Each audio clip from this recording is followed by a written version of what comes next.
তফাত আছে। খলিফা যারা ছিলেন তারা যুগে যুগে খলিফা মনে করতেন না, তারা ভাবতেন আমরা জনগণের খাদেম।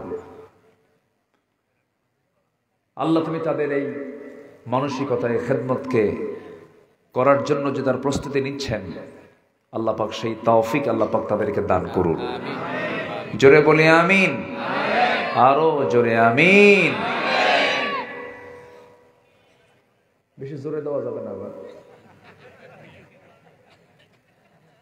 وكان بين ذلك قواما وكان بين ذلك قواما দুয়ের মাঝখানে لا تجعل يدك مغلولة إلى عنقك, তোমার হাতটাকে ঘাড়ের সঙ্গে বেঁধে দিও না। ولا تبسطها كل البسط, আবার ছেড়েও দিও না, মাঝামাঝি। সম্মানিত ভাইয়েরা, আমি আলোচনার সূচনায় আমার অভ্যাস অনুযায়ী কোরআনে কারীমের গুরুত্বপূর্ণ একটি সূরা সূরাতুল বুরুজ থেকে আমি শেষের দিকের কয়েকটা আয়াতে কারীমা আমি তেলাওয়াত করেছি। এই আয়াতগুলোকে সামনে রেখে কিছু কথা বলতে চাচ্ছি। সময় দেওয়া যাবে তো? জোরে বলি ইনশাআল্লাহ। আমরা যে কিতাবটা নিয়ে বসেছি, এই কিতাবটা আপনাদের কাছে কি মনে হয়? দুনিয়ার? বলুন তো, দুনিয়ার না আসমানের? বলেন, দুনিয়ার না আসমানের? আসমান থেকে নাজিল হয়েছে। তাহলে আসমান মনে হয় সবচেয়ে নিচে আছে নাকি? সবচেয়ে উপরে কোনটা? তাহলে কোরআনটা কোথায় থাকবে? উপরেই থাকবে না? আসমান আবার পাঠায় দিবেন নাকি? আসমান থেকে তো নাজিল হয়েছে, কিন্তু কোরআনটা থাকবে সবার নিচে না সবার উপরে? উপরে। আল্লাহর কালামকে যারাই নিচে রাখতে চায় তারাই নিচে চলে যাবে, তারাই ইতিহাসের আস্থা করে নিক্ষিপ্ত হবে, তাদের অস্তিত্ব বিলীন হয়ে যাবে, যা আমরা ইতিপূর্বে লক্ষ্য করেছি। একটি জীবন্ত ইতিহাস আমাদের চোখের সামনে ঘটে গেল, দেখলাম আমরা, দেখলাম না? ওরা আলেমদেরকে শেষ করতে চেয়েছিল, ইসলামী আন্দোলনকে ধ্বংস করতে চেয়েছিল, ওরা চেয়েছিল দিনকে কেমনে নিভিয়ে দেওয়া যায়। দিন কি কারো বাবার? দিনটা কার? আল্লাহ রাব্বুল আলামিন বলেন,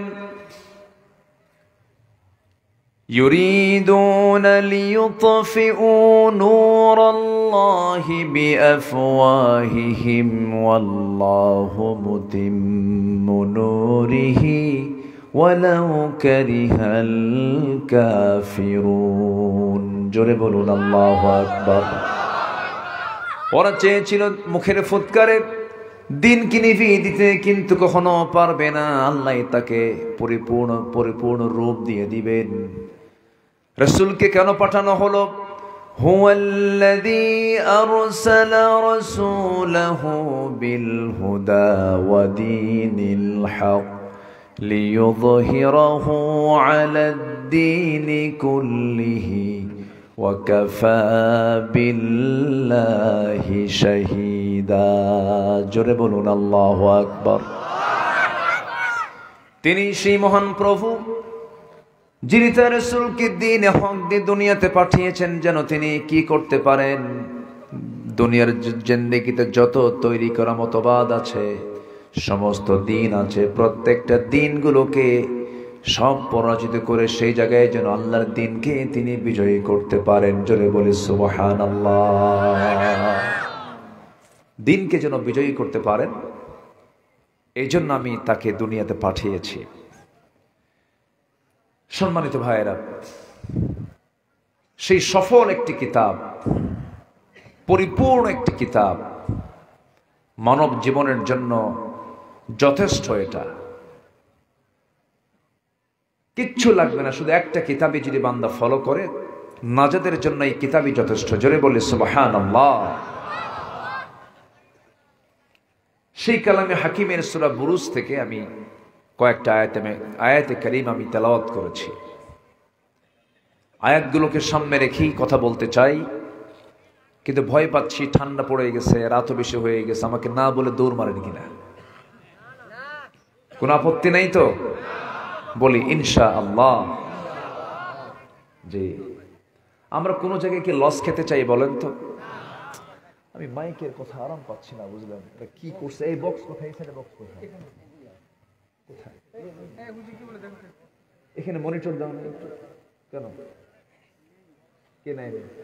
আরে নাইনি, আরে নাইনি, তুমি দাও না। মাইকটা ভালোই ছিল, কিন্তু এখানে আমার কানে আমি আওয়াজ পাচ্ছি না ভালোভাবে। কাছে দেওয়া যাবে কি? কাছে দেওয়া যাবে একটু? হ্যাঁ, কেমন যেন মনে হচ্ছে আমার কাছে। না, একটু বসেন। এই যে চাচা, কোথায় যাচ্ছেন? হ্যাঁ, আবার আসবেন তো? ওটা তো ঠিক আছে, যান আসেন। চাচা খুব সহজ সরল মানুষ, একদিন বলে ফেলছে, সমস্যা। আবার এটার সিরিয়াল লাগেন না, আবার সবাই বসেন, দেখা যাক ইনশাআল্লাহ। সম্মানিত ভাইয়েরা, তাহলে আমরা কোথাও গেলে আমরা কি লস খেতে চাই না লাভ করতে চাই? লসে যাই না লাভে যাই বলেন তো?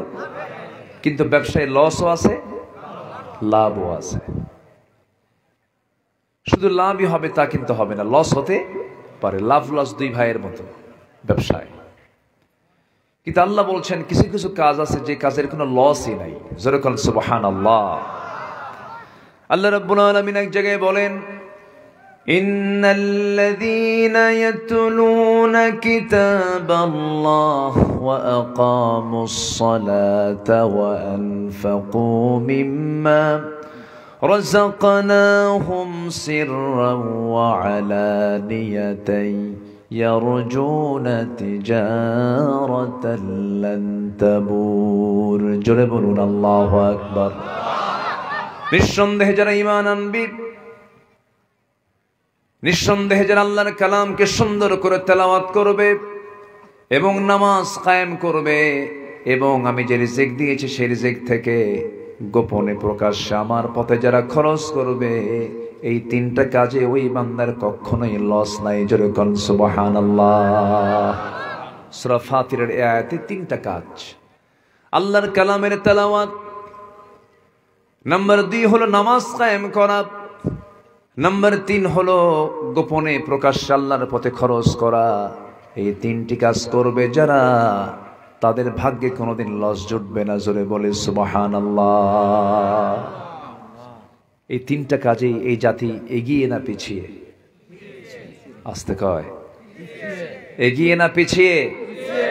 নামাজ কায়েমের সংগ্রাম করবে, এখন নামাজই তো পড়ে না, কোরআন তো পড়তেই পারে না।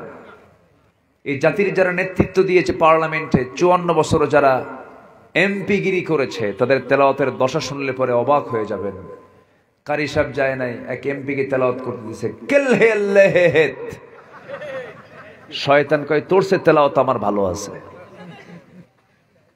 এই হচ্ছে জাতির অবস্থা।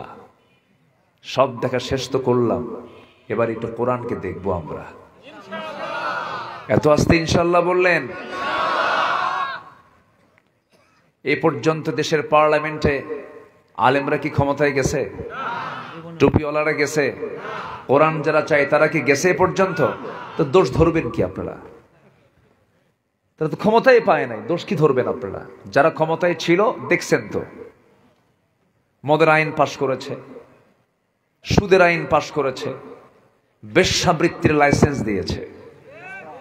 নাউজুবিল্লাহ বলবেন না? তাহলে মদের আইন পাশ হলো আমার দেশের পার্লামেন্টে। মদের আইন কারা পাশ করে? মদের বোতল নিয়ে যারা রাত কাটায়। বেশ্যাবৃত্তির লাইসেন্স দেয় কারা? যারা নারী নিয়ে শুয়ে থাকে, ওরা তো লাইসেন্স দেবে। আমরা এগুলো আর দেখতে চাই না। আমরা আগামীর দেশকে কোরআন দিয়ে সাজাতে চাই। জোরে বলি ইনশাআল্লাহ। আল্লাহ কবুল করুন, জোরে বলি আমিন। সবাই তো চলেই যাব ভাই, কেউ তো বাঁচার জন্য আসেনি, কিন্তু শেষ নিঃশ্বাস পর্যন্ত আমি আমার আল্লাহর আনুগত্য করে যেতে চাই। আল্লাহ কবুল করুন, আল্লাহ কবুল করুন। ঠুকঠাক মেরে কয়েকটা সেজদা দিবেন, আর হজ করবেন, যাকাত দিবেন, কয়টা পয়সা দান করবেন, মসজিদ বানায় দিবেন আর জান্নাত পাবেন, এত সস্তা না। জান্নাত পেতে হলে কমপ্লিট সারেন্ডার করতে হবে। কার সামনে? কার সামনে? আল্লাহর সামনে। চেয়ারগুলো ফাঁকা হয়ে গেল, সামনের কাতার পূরণ করুন, কাতার সোজা করুন, সামনে আসেন। ওই যে মসজিদে বলে না, সামনের কাতার পূরণ করুন, কাতার সোজা করুন, সামনে বসেন, সামনের সিটগুলো ফাঁকা পড়ে আছে। সম্মানিত ভাইয়েরা, তাহলে আমরা সফলতা চাই না বিফলতা চাই? বলেন তো, আমরা বলেন, আমরা কি ফেল করতে চাই না পাস করতে চাই? পাস করতে চাই, কখনো বিফল হতে চাই না, আমরা সফল হব। কিছু কাজ আমাকে আপনাকে করতে হবে। এর মধ্যে যেখান থেকে তেলাওয়াত করেছি, সেই তেলাওয়াতের মধ্যে কিছু আল্লাহ পাক হুকুম করেছেন যে কাজগুলো করলে বান্দা সফল হবে। জোরে বলি সুবহানাল্লাহ। আল্লাহ রাব্বুল আলামিন সুন্দর করে বলেন, ইন্নাল্লাযীনা আমানু ওয়া আমিলুস সালিহাতি লাহুম জান্নাতুন তাজরি মিন তাহতিহাল আনহার যালিকাল ফাওজুল কাবীর। ইন্না বাতশা রাব্বিকা লাশাদীদুন ইন্নাহু হুয়া ইউবদিউ ওয়া ইউঈদ ওয়া হুয়াল গফুরুল ওয়াদুদ যুল আরশিল মাজিদ ফাআলুল লিমা ইউরিদ। জোরে বলুন আল্লাহু আকবার। আল্লাহ রাব্বুল আলামিন বলেন, সফল যদি হতে চাও, সফলতার কিছু শর্ত আছে। কোরআনকে আমি যতটুকু পড়াশোনা করেছি, খুঁজে খুঁজে কয়টা শর্ত বের করেছি। 9টা শর্ত যার পূরণ হয়ে যাবে, সে বান্দা কখনো ফেল করবে না, সে বান্দা সফল হয়ে যাবে। কয়টা কাজ বলেন? 9টা কাজ, 9টা শর্ত পূরণ করতে হবে। এর মধ্যে 1 নম্বর শর্ত হলো ইন্নাল্লাযীনা আমানু ওয়া আমিলুস সালিহাত। নিঃসন্দেহে যারা ঈমান আনবে এবং নেক আমল করবে, তাদের কোনো ব্যর্থতা নাই, তাদের কোনো পরাজয় নাই। তারা মহা সাফল্যে সাফল্যবান হয়ে আল্লাহ তাআলা তাদের জন্য এমন জান্নাত রেখেছেন যার নিচ দিয়া নহর প্রবাহিত। যেরকম সুবহানাল্লাহ। নহর, নদী প্রবাহিত। সে জায়গায় থাকবে হলো 4টা নহর। জান্নাতের নহর হলো 4টা। দুধের নহর, মধুর নহর, পানির নহর, শরাবের নহর। সেই জায়গায় পানির নহরও থাকবে, দুধের নহরও থাকবে। দুধ আমরা দুনিয়াতেও পান করি, জান্নাতেও পান করব, ইনশাল্লাহ বললেন না তো? দুনিয়ার দুধ পান করলে পরে মানুষ বুড়ো হয়ে যায়, দুনিয়ার খাবার খেলে পরে মানুষ বুড়ো হয়ে যায়। কিন্তু জান্নাতের দুধ যদি কোনো বান্দা একবার পেটের মধ্যে উঠায় নেয়, জান্নাতের মধু যদি একবার পান করে নেয়, জীবনে তার কোনোদিন পৌঢ়ভাব আসবে না, বার্ধক্য আসবে না, চামড়া কুচে যাবে না। ওই বান্দার সারা জীবন জান্নাতের মধ্যে চির যৌবন নিয়ে সেই জায়গায় বেঁচে থাকবে। যেরকম সুবহানাল্লাহ। জান্নাত এমন একটি জায়গার নাম যেখানে বুড়া হওয়ার কোনো সুযোগ নাই, আবার ঘুমও নাই সেখানে। চাচা চলে গেলেন, আবার আসবে? আচ্ছা, যাক, সমস্যা নেই, একটু বসেন। আমরা আগে ভাগে উঠতে চাই, কিন্তু আমাদের কপালটা এমন, বুঝলেন, লেখা থেকে প্রধান বক্তা কিন্তু হয়ে যায় শেষ বক্তা। মেইন টাইমগুলো, যৌবন টাইমগুলো সব খাইয়া শেষ করে আমারে উঠায় দেয় এমন সময়, যে সময় দুনিয়ার চাপ, ঘুমের চাপ, পেশাবের চাপ, ঘুমের চাপ, বাড়ি যাওয়ার চাপ, সব চাপে আমি মহাচাপ, মহা সমস্যা। পরীক্ষার হলে যেতে হবে 10টায়, যদি 1টায় যায় খাতা পাবে? ফজরের নামাজ 5:15, যদি 8টায় উঠে নামাজ পড়ে কাম হবে? সারাদিন কষ্ট করে রোজা রাখছি, ইফতার করতে হয় সূর্যাস্তের পর, যদি এশার নামাজের সময় খায় কাম হবে? কাম হবে না। তাহলে রোজার সময় মতো, নামাজ সময় মতো, পরীক্ষার সময় মতো, ওয়াজ মাহফিল কই সময় মতো হয় না। একটু আগে ভাগে উঠলে ভালো হয়। সব কিছুর একটা মূল যৌবনকাল থাকে। মানুষের এই রাত 10টা 12টা 1টা এই টাইমটা হচ্ছে ঘুমের একটা প্রচুর একটা এটা হচ্ছে মেইন শিডিউল। এটা ব্রেনটা অলস হয়ে যায় এই সময়। যাই হোক, আল্লাহ পাক দেশের কমিটির ভাইদেরকে এই বিষয়ে সজাগ সতর্ক থাকার তৌফিক দান করুন। জোরে বলি আল্লাহুম্মা আমিন। কাম হয় না। ময়মনসিংহে এক মাহফিলে গেছি, 8টার দিকে গেছে মাহফিলে। কমিটি বলে হুজুর খান ঘুমান। তো বললাম খাবো ঘুমাবো মানে? আপনি ঘুমান, আপনাকে যত সময় তুলবো। গত বছর প্রধান বক্তা যে সময় উঠছে তার 1 ঘন্টা আগে আপনাকে উঠাবো। ডাক দিছে রাত 3টায়। রাত কয়টায়? 3টায়। তো উঠলাম, উঠে বললাম ভাই আলোচনা কখন? গত বছর প্রধান বক্তা উঠছিল 4:30টায়, এবার আপনি 3:30টায় উঠে। এই হচ্ছে আমার দেশ। কত বিচিত্র মানুষ আমার দেশে। একটু বসেন, আমরা 9টা শর্ত পূরণ করব, জান্নাত বুঝে নেব। জোরে বলি ইনশাআল্লাহ। আর জোরে বলি ইনশাআল্লাহ। তাহলে কোন খাবার খেলে বুড়া হবে না বলেন তো? দুনিয়ার দুধ। কিসের দুধ বলেন? কিসের দুধ? জান্নাতের। জান্নাতের 4টা নহর পান করলে পরে কোনদিন বুড়া হবে না সেই বান্দা। মধু পান করবে, জীবনী শক্তি তার ডাবল ডাবল হয়ে যাবে, যৌবন ডাবল ডাবল হয়ে যাবে। এবং জান্নাতের মধ্যে থাকবে এক্সট্রাক্টেড ড্রিঙ্কস, শরাব থাকবে। দুনিয়ার পচা মদ নয়, দুনিয়ার পচা মদ খেয়ে তাল না বেতাল, হোশ না বেহোশ। মদের মদ খায় রাত 3টার দিকে দরজার কাছে এসে ডাকে, বউকে ডাক দে, ওঠ খোল, ভাগ দে, শুয়ে পড়বো, ভাল লাগে না। 1 লাইনে সব শেষ। দরজায় ডাকতেছে, বউ এখন মনে মনে ভাবতেছে যে ও যে কয় বোতল খাইছে আল্লাহ জানে।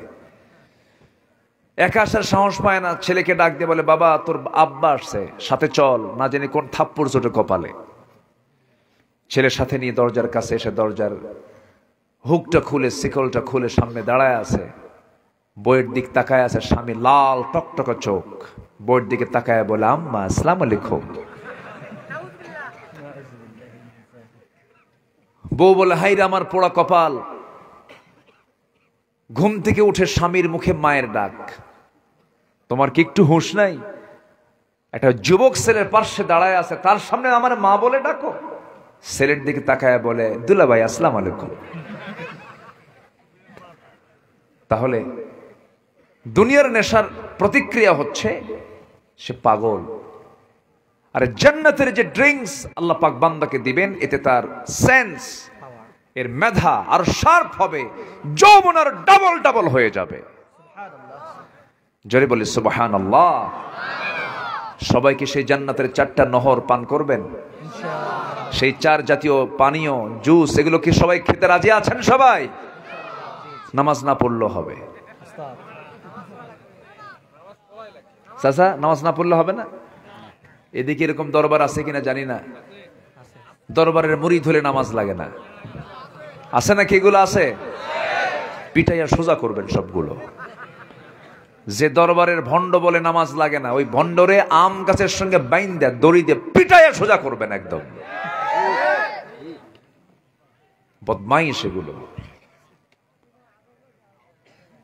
রাগ করতেছেন নাকি? নামাজ কয় ওয়াক্ত? আমার নবীর জিন্দেগিতে কোনোদিন নামাজ কাজা হয়েছে? নবী নামাজ কাজা করে না, তুমি কোন পীরের মুরিদ? পীর নামাজ পড়ে না। এক একটা পীরের চেহারা কি সন্ত্রাসের মতো, আছে না কিছু? এই যে মহাস্থানগড়ে বৈশাখের শেষ বৃহস্পতিবার কিছু ভণ্ড আসে,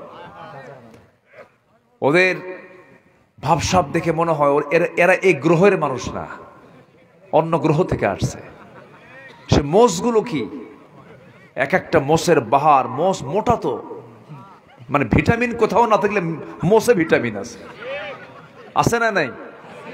সে মোষ 2.5 ইঞ্চি হাইব্রিড জাতের মোষ, বড় বড় গোছা, কি যেন খায়, লাল টকটকা মোষ।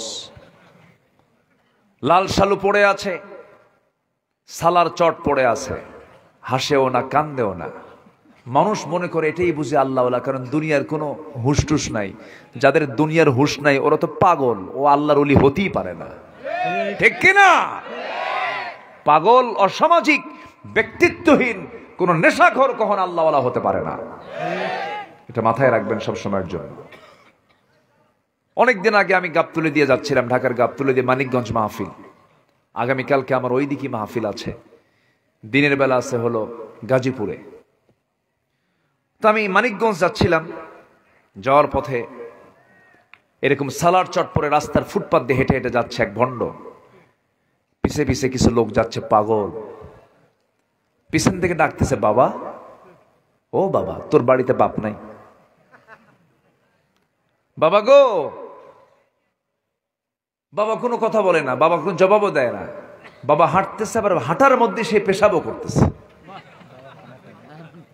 তো বাবার পেশাব পড়া দেখে এখন পিছন থেকে পাগলগুলো বলে, এই তো বাবার রহমতের পানি ঝরা শুরু হয়েছে। এই হলো শয়তান। ইসলাম কি এমন মনে হয় আপনাদের? বলেন তো, ইসলাম কি এমন? আবার কিছু কিছু দরবার আছে, জিকির করতে করতে আম গাছে ওঠে, জাম গাছে ওঠে, ভুল করে বড়ই গাছে ওঠে না। বড়ই গাছে কি আছে? কাটা আছে। জিকির করতে করতে হঠাৎ করে এই বাঁশের আগায় বসে আছে। বলেন তো, এই বাঁশের আগায় ওঠা কি এত সস্তা? বহুত প্র্যাকটিস করা লাগছে। যে এই বাঁশের আগায় উঠতে পারে, ও নিশ্চিত ছোট্টবেলায় নারিকেল চড়ছিল। বদমাইশ। আমরা ঈমান এনেছি, নেক আমল করব। জোরে বলি ইনশাআল্লাহ, জোরে বলি ইনশাআল্লাহ।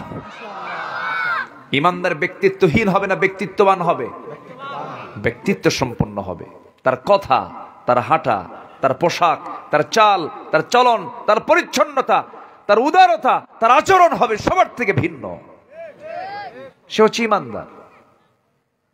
চোর বলে ভণ্ড হয়, কি পীর হয়, এগুলোর ধারে পাশে আমরা যাব না। জোরে বলি ইনশাআল্লাহ।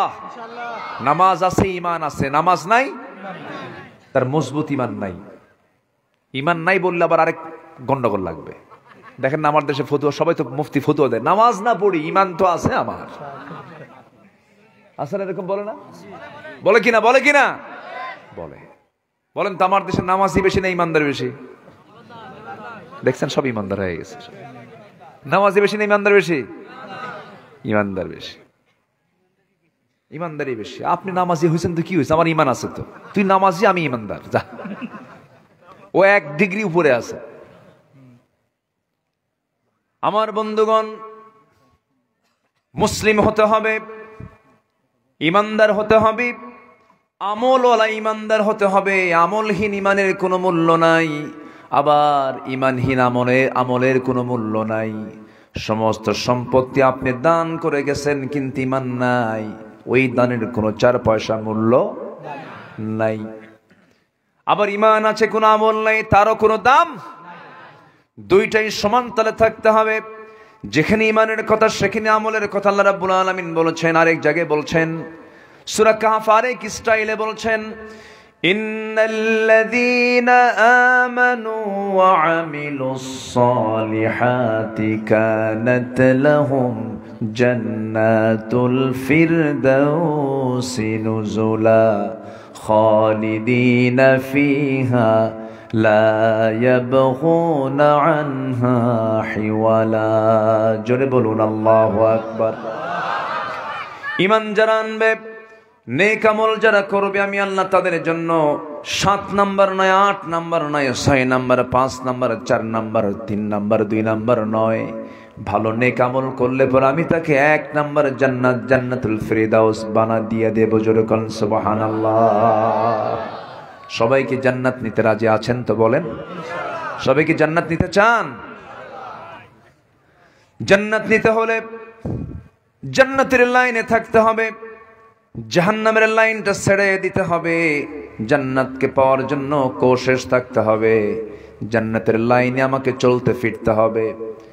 জাহান্নামের লাইন হলো সুদের কারবার, মদের কারবার, জিনার কারবার। হারাম পথ হলো জাহান্নামের লাইন, আর জান্নাতের লাইন হলো হালাল যত পন্থা, যে সমস্ত পন্থাগুলোকে মেনে নেওয়া। যেমন 5 ওয়াক্ত নামাজ আল্লাহ পাক ফরজ করে দিয়েছেন, কখনো ছেড়ে দেওয়া যাবে না। ছাড়া যাবে? ছাড়া যাবে? যাবে না। আমার বন্ধুগণ, শয়তানের টার্গেট হলো বান্দাকে কেমনে জাহান্নামে নিয়ে যাওয়া যায়। শয়তান কিন্তু কম ভাবে আপনাকে ধরার চেষ্টা করে না। শয়তান আল্লাহকে বলছে, সুম্মা লাআতিয়ান্নাহুম মিন বাইনি আইদিহিম ওয়া মিন খালফিহিম ওয়া আন আইমানিহিম ওয়া আন শামাইলিহিম ওয়ালা তাজিদু আকসারুহুম শাকিরিন। জোরে বলুন আল্লাহু আকবার। আমি তোমার বান্দাদেরকে ডান থেকে বাম থেকে সামনে থেকে পিছন থেকে পাকড়াও করব, তোমার বান্দাগুলোকে জাহান্নামের দিকে নিয়ে চলে যাবে। আল্লাহ বলবেন, আল্লাহ বলেন, ও শয়তান তুই পারবি না। আমার যারা পছন্দের বান্দা তারা কি করবে? আমার কাছে আশ্রয় চেয়ে বলবে। সবাই বলেন, আউযু বিল্লাহি মিনাশ শাইতানির রাজিম। শয়তান আমার কাছে বান্দা যখন আশ্রয় চাবে, আমি বান্দাকে নিজে আশ্রয় দিয়ে দেব। যেরকম সুবহানাল্লাহ। শয়তান তো মনে হয় খেতলাল চেনেই না। খেতলাল চেনে? বসেন, আমি সুদের কথা বলছি, অনেকে রাগ করছেন কিনা জানি না। এই সময় কেউ উঠেন না, ভাববো ওটাই সুদ খায়। বসে। আমার বন্ধুগণ, শয়তান প্রত্যেক রাতে স্পেশাল সময়ে আসে। 24 ঘন্টার ভিতরে একটি স্পেশাল সময় আছে, যেই সময়টা আল্লাহ রাব্বুল আলামিন 7 আকাশ থেকে প্রথম আকাশে চলে আসেন। সপ্তম আকাশ, এটা কয় নম্বর আকাশ? 1 নম্বর। বলেন কয় নম্বর? কয় নম্বর? 1 নম্বর। আরো আছে কয়টা বলেন উপরে? মোট কয়টা হলো? 7 আকাশ। 7 আকাশের উপর আর শাজিম থেকে আল্লাহ তাআলা বান্দার সঙ্গে সাক্ষাৎ করার জন্য এই দুনিয়ার আকাশে আসেন। স্পেশাল টাইমটা কোনটা বলেন? শেষ রাতে। শেষ রাতে আল্লাহ রাব্বুল আলামিন ফিস সামাঈদ দুনিয়া, ফিস সামাঈদ দুনিয়া, দুনিয়ার আকাশে এসে বলেন, আলা মিন মুস্তাগফিরিন ফাগফির লাহ। কোন ক্ষমা প্রার্থী আছো আমার কাছে ক্ষমা চাবে, ক্ষমা করে দেব। ঠিক সেই সময়ে শয়তান প্রত্যেক বান্দার শিওরে আসে বসে। ওই সময় শয়তান শিওরে বসে মাথার চুলের মধ্যে সে তার নখ ঢুকায় বলে, আলাইকা লাইলুন তাবিল, আলাইকা লাইলুন তাবিল। তোমার রাত বড় লম্বা, ঘুমাও ঘুমাও ঘুমাও ঘুমাও। আমার রাসূল বলেন, সেই সময় ও আমার সাহাবীরা, ও আমার উম্মতেরা, ও আমার সাহাবীরা, তোমরা সবাইকে জানিয়ে দিবে সেই সময় শয়তানের সেই ভ্রান্ত ওয়াজ, ভ্রান্ততাকে পথে নিয়ে যাওয়ার চেষ্টা করা, ওই শয়তানের ওয়াসওয়াসা থেকে বাঁচার জন্য তোমাদেরকে কিছু চেষ্টা করতে হবে। শয়তান সেই সময় 3টা গিট মেরে চলে যায়। 3টা গিট মারে। 3টা কি মারে? গিট মারে। এলাকায় গিট মারাকে কি বলে? গিরা মারে। ওই যে দড়ি দিয়ে কি মারে? গিরা মারে। আপনাদের ভাষা তো সুন্দর, মাশাআল্লাহ, অনেক ভালো। বলি আলহামদুলিল্লাহ। কত যে ভাষা, ভাষার তো শেষ নাই। এলাকায় আলু খুব বেশি হয় না? আলুর খুব দাম না এখন? আলু শেষ। বেশি করে আলু খান, ভাতের উপর চাপ কমান। এটা অনেক আগে মাইনুদ্দিন রায় কথা বলেছিল। মাইনুদ্দিন সেনাবাহিনী প্রধান, বেশি করে আলু খান, ভাতের উপর। আবার যেন সেই লেভেলে যেন চলে আসছে। আলুর দাম নাই বললেই চলে না এখন, খুব কম দাম। আল্লাহ কৃষকদের উপরে তুমি বরকত দাও। জোরে বলি আল্লাহুম্মা আমিন। দাম মাঝে মাঝে থাকা উচিত। কৃষক যদি মরে যায়, সব তো মরেই যাবে, তাই না? আমরা দোয়া করি আল্লাহ পাক যেন একটা স্থিতিশীলতা, ভারসাম্য যেন আসে, এমন একটা সুন্দর অর্থনীতি আল্লাহ পাক এই দেশে আমাদের মধ্য দিয়ে, আমাদের মধ্যে যারা ভালো এমন ব্যক্তিদের মধ্য দিয়ে দেশটা যেন একটা ভারসাম্যপূর্ণ অবস্থানে যায়, এমন তৌফিক আল্লাহ পাক দান করুন। জোরে বলি আল্লাহুম্মা আমিন। ভাষা কত প্রকার, এটা এই দেশেও বোঝা যায়। জয়পুরহাট বগুড়ার ভাষা কিছু বোঝা যায়, কিন্তু নোয়াখালীর ভাষা আরো বেশি বোঝা যায়। চিটাগাং আরো কঠিন, কঠিন ভাষা। ওই সিলেট তো কোনো কথাই নাই, খুব কঠিন ভাষা। সেদিক থেকে আপনারা অনেক ভালো আছেন। তবে একটু পশ্চিমে গেলে, নওগাঁর দিকে গেলে, নিয়ামতপুর ছাত্রার দিকে, ওরা আবার সালাম দিতে পারে না, আসসালামু আলাইকুম, আগে সালাই আর পরে দুলাভাই, পারে না। চাপাই, নিয়ামতপুর, এই সমস্ত এলাকায় এরকম একটা ভাষা আছে। এদিক থেকে আপনারা অনেক ভালো। বলি আলহামদুলিল্লাহ। শয়তান তিনটা গিরা মারে না গিট মারে? এলাকায় কি কয়? গিরা। আসলে গিট শব্দটা কি হবে? গিট। তিনটা গিট মেরে দেয়। আপনারা তো ভাষাবিদ, আপনার সামনে কথা বলা খুব মুশকিল। দুপচাচের দিকে একদিন, আমি বহুদিন আগের কথা, মাঝে মাঝে আমাদেরকে ফোন দিয়েও মাঝে মাঝে তুমি আর আপনি এক জায়গায় হয়ে যায়। তুমি আপনি কি হয়? এক জায়গায়। দোয়া করবেন তুমি, দোয়া করবেন তুমি, মানে তুমি আপনি সব মিক্স হয়ে যায়।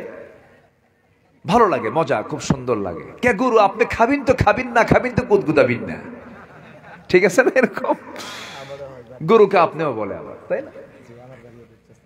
দুপচাচা, হ্যাঁ এরকম হয়। ভাষার মধ্যে একটা সৌন্দর্য কে দিয়েছেন বলেন তো? কে দিয়েছেন? শয়তান তিনটা গিট মারে। তিনটা গিট মেরে বলে তুমি থাকো, তুমি ঘুমাও, এই কথা বলে চলে যায়। রাসূল বলছেন, ও আমার সাহাবীরা, শয়তানের বেঁধে দেওয়া সেই তিনটা গিটকে যদি তোমরা ছোটাতে চাও, প্রথম কাজ হবে সুন্দর করে তুমি যখন আজান শুনবা, শোনার সঙ্গে সঙ্গে পিঠটা তুমি বিছানা থেকে সরায়া নিবা। যখন তুমি ঘুম থেকে উঠে বসবে, 1 নাম্বার গিট ছুটে যাবে। নাম্বার 2 হলো আজান শুনে ওযু বানাবা, ওযু করার সঙ্গে সঙ্গে তোমার 2 নাম্বার গিটটা ছুটে যাবে। ওযু করার সর্বক্ষণের জন্য ফরজ। তাহাজ্জুদ নামাজ পড়া কি বলেন? নফল। কিন্তু ওযু করা কি বলেন? ফরজ। জোহরের 2 রাকাত সুন্নাত পড়া কি সুন্নাত, কিন্তু ফরজ পড়া ফরজ, ঠিক আছে, কিন্তু 2 রাকাত সুন্নাত পড়বেন। ফরজ পড়তে নিয়ে ফরজ পড়ে আপনার ওযু চলে গেছে, সুন্নাত পড়বেন, ওযু করা কিন্তু ফরজ। ওযুর কোনো সুন্নাত হয় না। নামাজ যেটাই হোক না কেন, ওযু যখন করবেন আপনার জন্য ফরজ হুকুম হয়ে গেল। আমার বন্দেগণ, ওযু যখন করবে 2 নাম্বার গিটটা ছুটে যায়।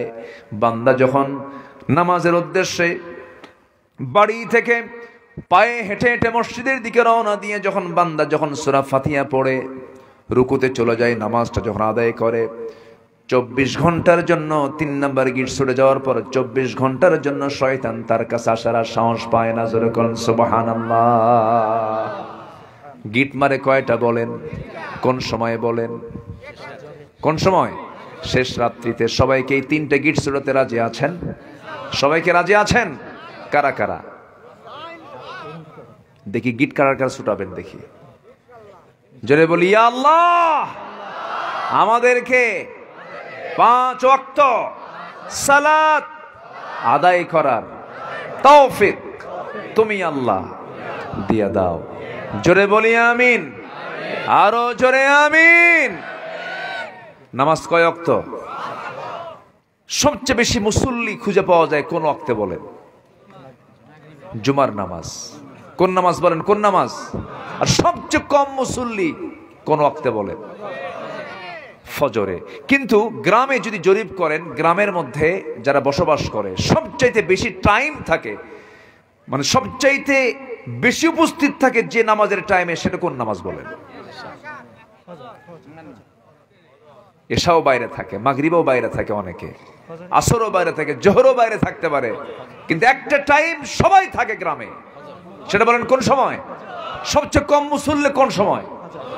রাসূল বলেছেন, যাদের ফরজ, যাদের ফজর নামাজ হয় না, মুনাফিকের আলামত হলো যাদের ফজর নামাজ হবে না। তো এখন বলেন, গ্রামে গ্রামে মানুষ বেশি না মুনাফিক বেশি?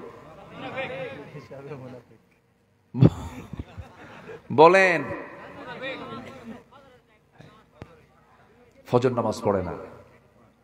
রাসূল বলেছেন, বাড়িতে থাকে কিন্তু মসজিদে আসে না, আমার মনে হয় ওই বাড়িতে আমি আগুন লাগায় দেই। রাসূল বলেছেন, হাদিস, হাদিস কিনা? আমি আগুন লাগায় দেই। শুধু দেই না, দিতাম লাগায়া। নারী আর শিশু যদি না থাকতো। এখন বলুন, আপনার গ্রামকে নিয়ে আপনি কি ভালো আছেন? মসজিদ কাঁচা না পাকা? বলেন বলেন বলেন বলেন বলেন বলেন, শুধু কি পাকা না টাইলস? স্টাইল, টাইলস, এসি, বিশাল দামি মাইক, লাইট, হ্যালোজেন, ঝাড়বাতি, এয়ার কন্ডিশন সব আছে। ফজরের সময় মুসল্লি মোট 3 জন, ইমাম, মুয়াজ্জিন, খাদেম। যদি 3টার চাকরি না থাকতো এটাও থাকতো না। বাস্তব কথা বলছি আমি কি ভুল বলছি? আপনার এই শিবপুর গ্রামকে যদি আদর্শ গ্রাম বলতে চান, শ্যামপুর গ্রামকে যদি আপনি আদর্শ গ্রাম বলতে চান, তাহলে আগে দেখতে হবে ফজরের চিত্র। ফজর যদি জুমার চাইতে বেশি মুসল্লি হয়, ওই গ্রাম হবে সবচেয়ে আদর্শ, শ্রেষ্ঠ একটি আদর্শ গ্রাম। মাহফিলের আয়োজনে, প্রচারে যুব সমাজ তোমাদের আমি পায়ে ধরি, আজকের মাহফিল থেকে সিদ্ধান্ত নাও, তোমার মসজিদ তুমি ফজর দিয়ে ভরায় ফেলবা ইনশাল্লাহ। খুব আস্তে কিন্তু, আরে জোরে কন্যা ভাই, আরো জোরে বলেন, আরো জোরে বলেন। যে গ্রামের মসজিদ ফজরে মুসল্লিতে ভর্তি থাকবে, আল্লাহর কসম করে বলি, ওই গ্রামে কোনো পর্দাহীনা নারী থাকতে পারবে না। ওরাই ঠিক করে ফেলবে। মনে হয় রাগ করতেছেন? একটু কাজের কথা বলি ভাই, একটু কাজ দিয়ে দেই। সবাইকে রাজি আছেন ইনশাআল্লাহ? যুবকরা, তোমাদের দায়িত্ব, এই মাহফিল তোমরা আয়োজন করেছো, সহযোগিতা করেছো, তোমাদের আরেকটা দায়িত্ব আমি তোমাদের কাঁধে দিয়ে গেলাম। গ্রামের প্রত্যেকটা পুরুষের যাদের নামাজ পড়ছ তাদের তালিকা করো, তালিকা করে মাতব্বরের হাতে দিয়ে দাও। তোমরা দায়িত্ব নাও, আমার গ্রামকে আমরা বেনামাজি মুক্ত করব। জোরে বলি ইনশাআল্লাহ, আর জোরে বলি ইনশাআল্লাহ। নামাজ যদি কায়েম হয়ে যায় গ্রামে, মাদক থাকবে না, নেশা থাকবে না, জিনা থাকবে না, পর্দাহীনতার কোনো গন্ধ থাকবে না। মনে হয় কষ্ট দিয়ে গেলাম আমি।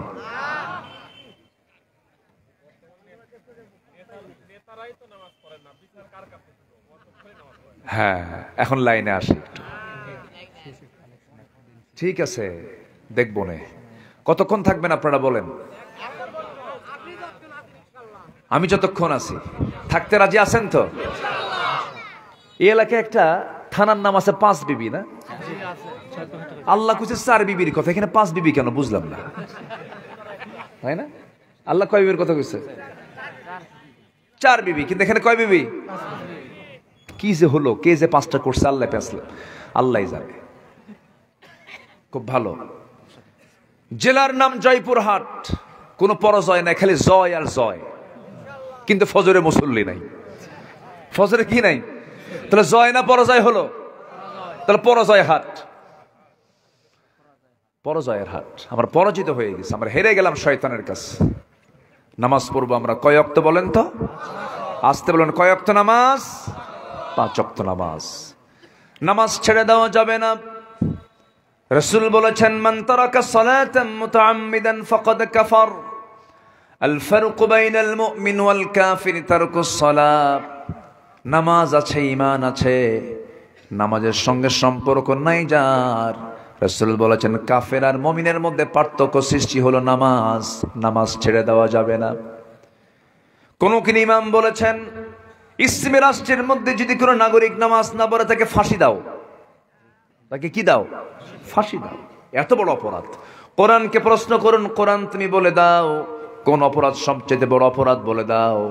আল্লাহ পাক বান্দাকে সবচেয়ে বড় কোন অপরাধে জাহান্নাম দিবেন? আল্লাহ রাব্বুল আলামিন বলেন, ফাখালাফা মিন বা'দিহিম খালফুন আদাউস সালাতা ওয়াত্তাবাউশ শাহাওয়াত ফাসাউফা ইয়ালকাউনা গায়্যা। জোরে বলুন আল্লাহু আকবার। নামাজ যারা নষ্ট করবে, নফসের যারা দাসত্ব করবে, আমি তাদেরকে শুধু জাহান্নাম নয়, জাহান্নামের গর্তের মধ্যে আমি তাদেরকে ফেলে দেব। আমার বন্ধুগণ, জাহান্নামের গর্তের মধ্যে ফেলে দিবেন। জাহান্নামের গর্তে এখানে ওই ফাসাউফা ইয়ালকাউনা গায়্যা, গায় নামক গর্ত, ভয়ঙ্কর একটা গর্ত, যে গর্তকে দেখে জাহান্নামও ভয় পায়। এত একটা ভয়ঙ্কর জাহান্নামকে আল্লাহ রাব্বুল আলামিন আরো তাকে ভয়ের মধ্যে ফেলে দিলেন। জাহান্নামও ভয় পাচ্ছে যে গর্তকে দেখে। সেই গাই নামক গর্তের মধ্যে যে নামাজ পড়বে না তাকে ঢোকায় ছাড়া হবে, তাকে ঢোকায় দেওয়া হবে।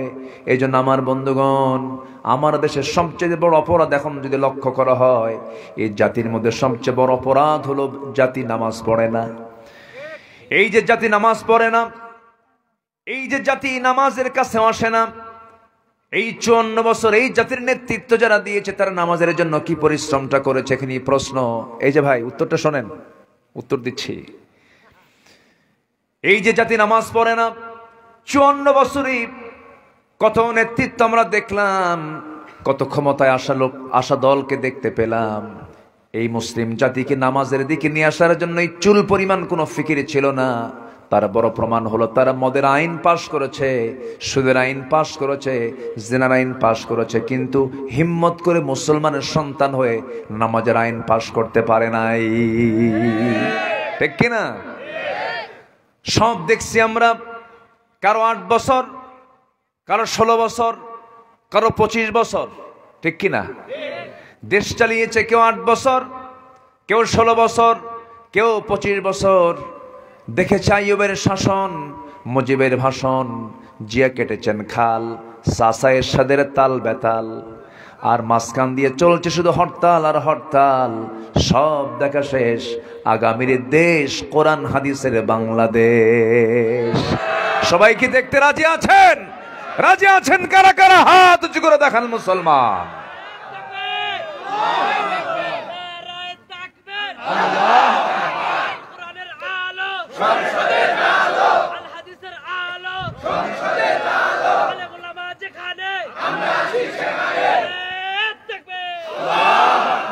আমার নেতা তোমার নেতা, এটা যেন বাদ না যায়। আমরা নেতার সংকটে আছি, আমাদের কোনো সংকট নেই, শুধু নেতৃত্বের সংকট দূর হলেই জাতি সব সোজা হয়ে যাবে। ঠিক কিনা? কোন চোরকে আমরা নেতৃত্ব দিতে চাই না। দেশ থেকে শুধু টাকা লোপাট হয়েছে, ওরা দেশকে ব্যবসার পুঁজি বানিয়েছিল। আমার দেশের সন্তানগুলোকে হাতে অস্ত্র তুলে দিয়ে সন্ত্রাস বানিয়েছে, আর নিজের সন্তানদেরকে ইউরোপ আমেরিকায় পড়াশোনা করাইছে, বিয়ে বাড়ি বানাইছে আমেরিকা। সম্মানিত ভাইয়েরা, আমরা তাদের হাতে আর দেশ দিতে চাই না, আমরা আমানতদারদের হাতে আমরা দেশ তুলে দিতে চাই, যারা দেশকে প্রকৃত ভালোবাসে। আল্লাহ কবুল করুন, জোরে বলি আমিন, আরো জোরে আমিন। সফল হওয়ার জন্য 1 নম্বর শর্ত হলো আমরা ঈমান আনবো, নেক আমল করব, জোরে বলি ইনশাআল্লাহ। কিন্তু আমরা আমাদের দেশে কিছু মুসলমান কেমন দেখতে পাই, যাদের সকালবেলা ঈমান আছে, বিকেলবেলা ঈমান নাই। ইউসবিহু মুমিনান ওয়া ইউমসি কাফিরান। সামান্য এক বিড়ির কাছে ঈমান বিক্রি করে দেয়। আপনি কি জানেন, আপনি একটা চোরকে সমর্থন দিলেন, সেই চোর চুরি করবে, আর আপনি বসে বসে সেই গুনাহ আপনার আমলনামায় যাবে। এটা খেয়াল করার দরকার আছে না নাই বলেন তো? আপনার ডাকাতকে ভোট দিবেন, সমর্থন করবেন, ওই ডাকাত ডাকাতি করবে, খুন করবে, খুনের গুনার অংশ আপনার আমলনামায় যাবে। একটাবার কি ভাববেন না? আপনি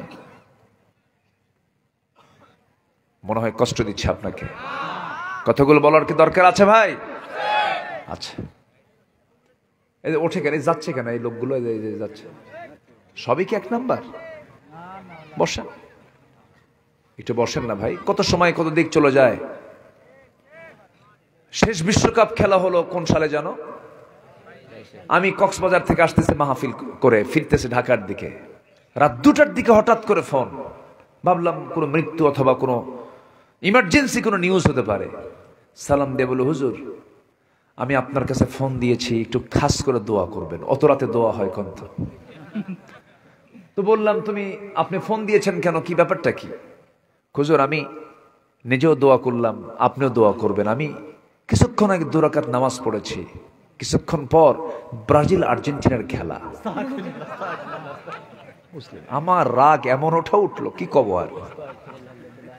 তাহলে রাত 3টা পর্যন্ত যদি জেগে থেকে খেলার অপেক্ষায় থাকতে পারে, যেখানে বসে আছেন, এই জমিন একদিন আমার আপনার জন্য আল্লাহর কাছে সাক্ষী হতে পারে, নাজাতের কারণ হতে পারে।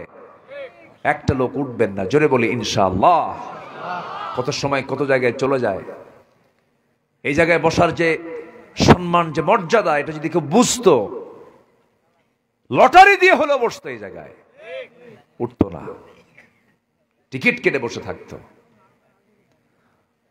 গোপীনাথের মেলা আছে নাকি দেখি আশেপাশে? যাবেন, বেশি করে যাবেন, সব পাবেন। ভাবতেছেন হুজুর কোনো খোঁজ খবর রাখে না। সম্মানিত ভাইয়েরা, ঈমান আনবো আমরা সাহাবীদের মতো, জোরে বলি ইনশাআল্লাহ। আমার দেশে কিছু লোকের নামই আছে ঈমান আলী, ও ঈমান নিয়ে বসে আছে, আছে না? এরকম আছে না? নাম হলো ঈমান আলী, নামাজ পড়ে না। নাম হলো রমজান আলী, রমজান মাসে দুপুর বেলা ভাত খায়। নাম হলো হিম্মত আলী, সাইকেলের চাকা বাস্টলে সিট হয়ে পড়ে। নাম হলো আতর আলী, গোটায় গায়ে গাজার গন্ধ। নাম হলো বাদশা মিয়া, ভিক্ষা করে। নাম হলো খোকা মিয়া, বয়স 80 বছর, ও এখনো খোকায় আছে, বুড়ো হয় নাই। নাম দিয়া, বংশ দিয়া জান্নাত মিলবে না। ঈমান একটা গুরুত্বপূর্ণ বিষয়। নাম দিয়ে, বংশ দিয়ে যদি জান্নাত মিলতো, আবু লাহাবের বংশ, আবু জাহেলের বংশ, আমার নবীর বংশ 2 না 1? এক বংশ।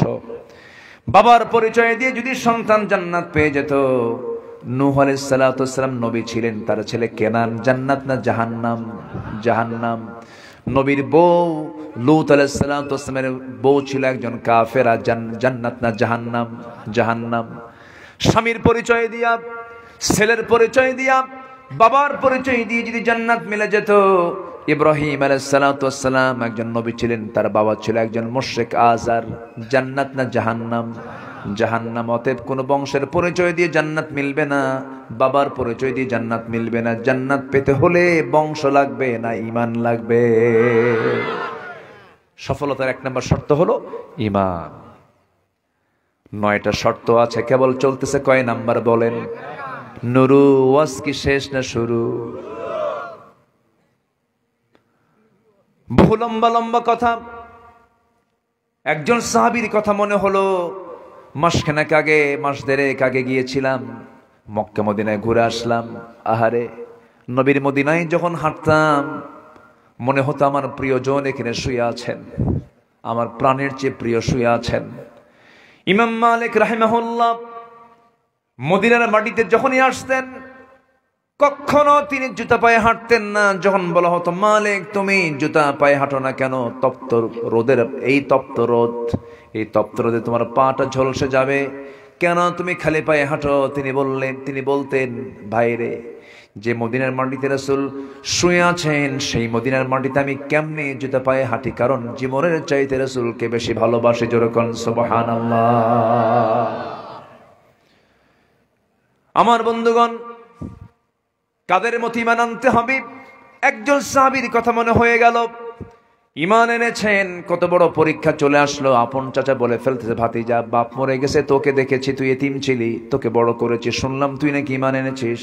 সঙ্গে সঙ্গে ভাতিজা বলছে, চাচা শুনবেন কেন, আপনি দেখেন, আশহাদু আল্লা ইলাহা ইল্লাল্লাহু ওয়াহদাহু লা শারীকা লাহু ওয়া আশহাদু আন্না মুহাম্মাদান আবদুহু ওয়া রাসূলুহু।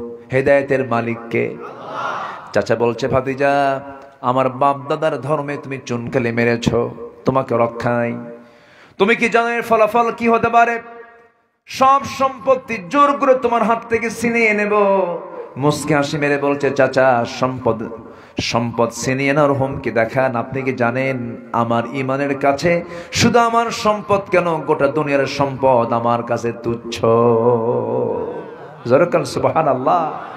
আর বিড়ির প্যাকেট একখান দিয়া কয়, ঠিক আছে দেখবো, আছে না নাই, আছে না নাই, শেষ।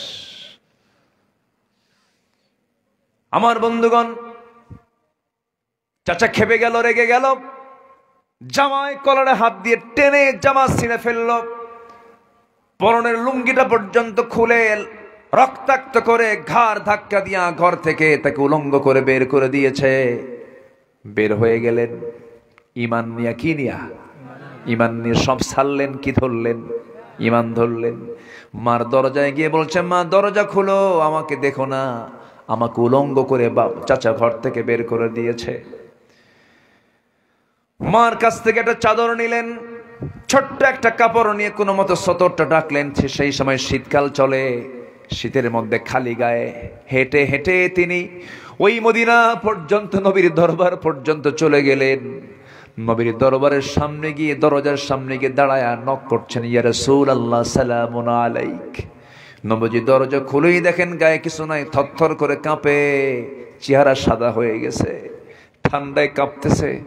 ভিতরে ঢুকলেন, নিজের গায়ের সুন্দর দুটো জুব্বা তিনি বের করে বলছেন, ও আল্লাহর গোলাম, গায়ে আগে কাপড়টা পরে নাও, তোমার তো ঠান্ডা লাগছে। বিস্তারিত শুনলেন। এরপরে রাসূল মুস্কি হাসি মেরে বলছেন, তোমার চাচা তোমাকে উলঙ্গ করে ঘর থেকে বের করে দিয়ে বস্ত্রহীন করেছে, আমি তোমাকে আমার গায়ের জুব্বা, আমি তোমার বরকতময় জুব্বা দিয়ে দিলাম। ঈমান আনলে লস না লাভ? পরাজয় না বিজয়? বিফল না সফল? সফল। এই তো সফলতা শুরু হয়ে গেল। আমার নবীজি বললেন, ও আব্দুল্লাহ, তুমি আমার কাছে কিছু চাও নাকি? এবার আব্দুল্লাহ বলছেন, ইয়া রাসূলুল্লাহ, দুনিয়ার কোনো কিছু চাই না, আমি চাই আপনার কাছে মৃত্যুর শ্রেষ্ঠ রাজপথ শাহাদাত, আল্লাহ যেন আমাকে শহীদি মওত দিয়ে দেন। আমার নবীজি দুহাত তুলে দোয়া করে বলছেন, আয় আকাশের মালিক আল্লাহ, আমার আব্দুল্লাহর জান এবং মালকে তুমি কাফের বেঈমানদের জন্য হারাম করে দাও। এই দোয়া শোনার সঙ্গে সঙ্গে তিনি হতাশ হয়ে গেলেন। হায়, আমি দোয়া চাইলাম কি, দোয়া করলেন কি? হুজুর, আমি তো শহীদ হব না, কারণ কাফের মুশরিকরা আমাকে মারতেই পারবেন, আপনি এমন দোয়া করছেন। রাসূল বলছেন, ও আমার আব্দুল্লাহ, দিন গ্রহণে তোমাকে বহু বেগ পেতে হয়েছে, দুনিয়া বিক্রি করতে হয়েছে। তুমি কি জানো আব্দুল্লাহ, যদি কোনো বান্দার হৃদয়ে শাহাদাতের তামান্না যদি হৃদয়ে লালন হয়ে থাকে, ওয়া ইম্মা তাআলা ফিরাশিহি, তার মওত যদি বিছানায় হয়, আল্লাহ রাব্বুল আলামিন তাকে শহীদের দরজা তারে দিয়ে দেন। বেশ কিছুদিন পরে আমার নবীজি সাহাবায়ে কেরামকে নিয়ে কোন এক যুদ্ধ অভিযানে বের হয়ে গেলেন। যুদ্ধ শেষ হওয়ার পর ফেরত আসতেছেন মদিনার দিকে, হঠাৎ করে নবীর কানে সংবাদ গেল, হুজুর, আপনার প্রিয় সাহাবী আব্দুল্লাহ অসুস্থ হয়ে পড়েছে। রাসূল বলছেন, কোন আব্দুল্লাহ? আপনার প্রিয় আব্দুল্লাহ, যে দুনিয়া বিক্রি করে ঈমানটা কিনে নিয়েছে। আমার নবীজি একটু কেঁদে ফেললেন আর বলছেন, ও সাহাবীরা, সর্বোচ্চ চেষ্টা করে নার্সিং করো, ওর সেবা করো, আমার সে খুব প্রিয় সাহাবী। 3 দিন পরে নিউজ আসলো, হুজুর আব্দুল্লাহ বেঁচে নাই, দুনিয়া থেকে বিদায় নিয়েছে। রাসূল আস্তে করে বলছেন, সাহাবীরা শোনো, আমার আব্দুল্লাহর জানাজার আয়োজন করো, গোসল করায়া দাও। আজকে জানাজার দায়িত্ব আমি কারো কাঁধে দিব না, আমি রাসূল নিজে তার দায়িত্ব গ্রহণ করে নিলাম। জানাজা পড়াচ্ছেন মুহাম্মদ সাল্লাল্লাহু আলাইহি ওয়াসাল্লাম। ঈমানের সফলতা আছে না নাই বলেন? আচ্ছা, জানাজা সম্পূর্ণ হয়ে গেল। আমার নবীজি বলেন, ও সাহাবীরা, দেখো তো আমার আব্দুল্লাহর কবরটা তোমরা কোথায় খনন করছো? হুজুর, ওই 2 পাহাড়ের ঠিক মাঝখান বরাবর কবর খনন হয়েছে নাকি? হ্যাঁ হয়েছে, আমাকে নিয়ে চলো, আমি যাব কবর দেখতে।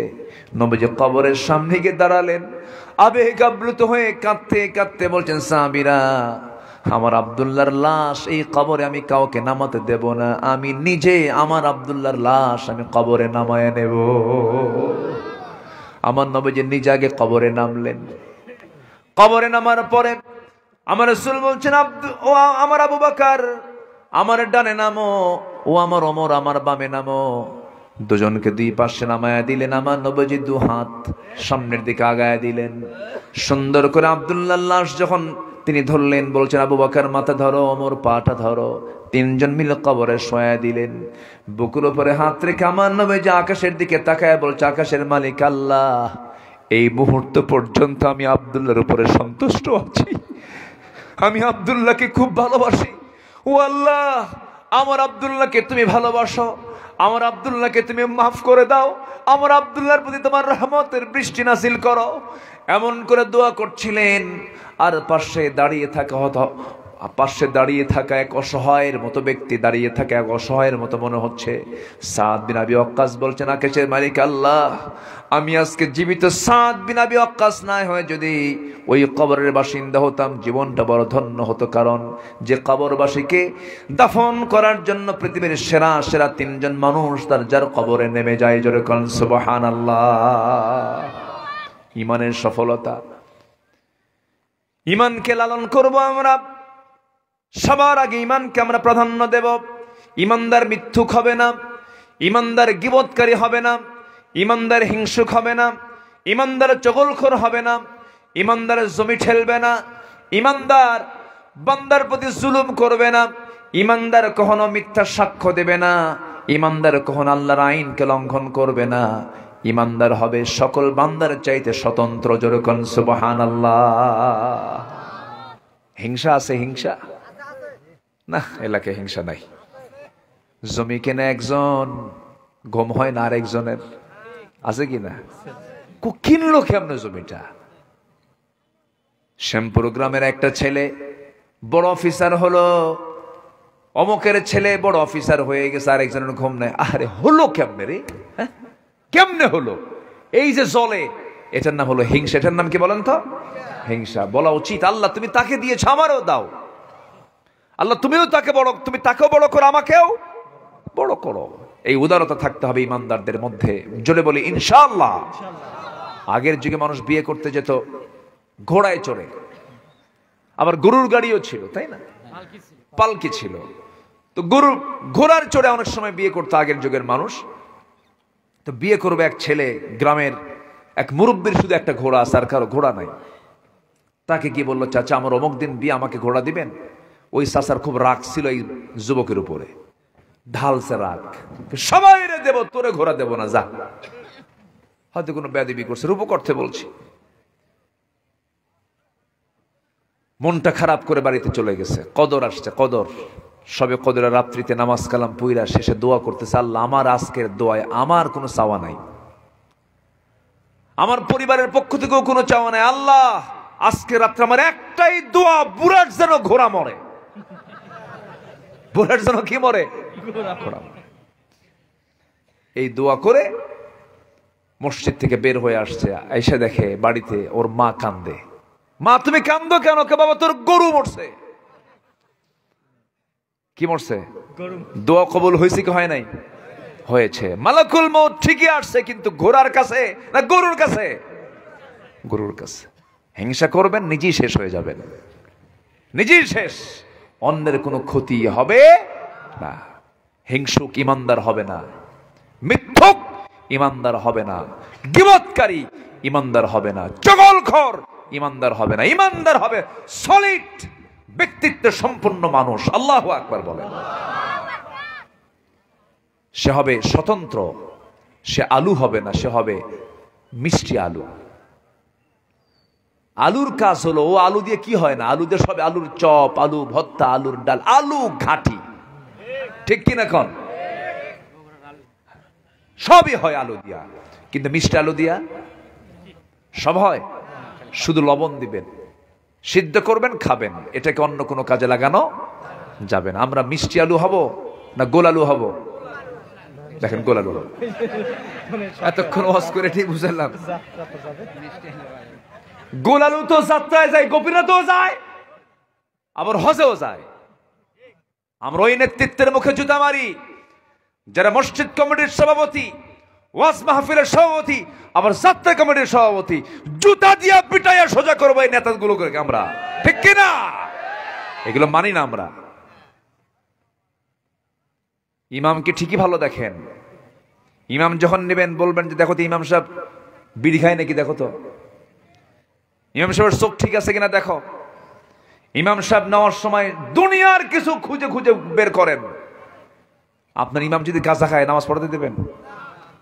আপনারা হয় মদ খান, হুজুর কেন গাঁজা খাবে? মসজিদের ইমামকে আপনি এমন সুন্দর করে দেখতে চান, সমাজের যারা ইমাম হবে তাদের দেখার সময় এখন এসেছে। এখন সবাইকে রাজি আছেন তো ইনশাআল্লাহ? আল্লাহ কবুল করুন, জোরে বলি আমিন। নাম্বার 2, কি হাসতেছেন কেন? ওয়াজ আজকে কদ্দুর হয় না, টেনশন নাই, আমি এক লাইনে শেষ করে দিতে পারবো। যদি বলেন 5 মিনিটে শেষ করে দেব। আলোচনা চলো, একটু বসেন। নাম্বার 2, পরিশুদ্ধিতা, নফসের শুদ্ধতা দরকার। আচ্ছা বলেন তো কোনটা ভালো হওয়া দরকার, বাইরেরটা আগে না ভিতরেরটা আগে? বাইরেরটা না ভিতরেরটা? বাহির সব ঠিক কিন্তু ভিতর কিচ্ছু নাই, লাভ আছে?